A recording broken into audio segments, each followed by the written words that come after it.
माणसाकडे फक्त एक लाल पेपर क्लिप होती आणि त्याला स्वतःचं घर हवं होतं. त्याने या पेपर क्लिपची 14 वेळा अदलाबदली करून ट्रेडिंग करून 1 वर्षात स्वतःचं घर मिळवलं. हो, मी बरोबर बोलतोय. नमस्कार, मी अविनाश चाटे, कॉर्पोरेट कोच म्हणून काम करतो.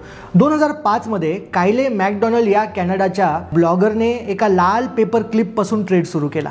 त्याने पेपर क्लिप दिली आणि पेन घेतला. पेनच्या बदल्यात डोरनॉब घेतलं आणि असं करत करत करत 14 वेळेस आदला बदल्या करून शेवटी त्याने स्वतःचं घर मिळवलं. त्याचा हा प्रयोग जगभर प्रसिद्ध झाला आणि हजारो लोक त्यात सहभागी व्हायला लागले. तुमच्या कंपनीतही असं वाटतं का की आमच्याकडे पैसे नाही आहेत, मोठे रिसोर्सेस नाही आहेत आणि म्हणून आम्ही मोठे होत नाही? तर कायले मॅकडोनाल्डच्या एक्झाम्पल मधून तुम्ही शिकू शकता की मोठं यश मिळवण्यासाठी नेहमी पैशाची गरज नसते. क्रिएटिव्हिटीची गरज असते, नेटवर्किंगची गरज असते आणि स्टोरी टेलिंगची गरज असते. तुमच्याकडे असलेल्या छोट्या रिसोर्सेसला क्रिएटिव्ह वेने वापरा, आयडियाज नवीन नवीन तयार करा आणि तुम्ही तुमचं ध्येय गाठू शकतात. तुमच्या टीमला जर क्रिएटिव्ह थिंकिंग शिकवायची असेल, रिसोर्सफुलनेस शिकवायचा असेल आणि नॉन लिनियर प्रॉब्लेम सॉल्विंगवरती सेशन करायचं असेल तर मला ईमेल करा and let's have a training session for your team.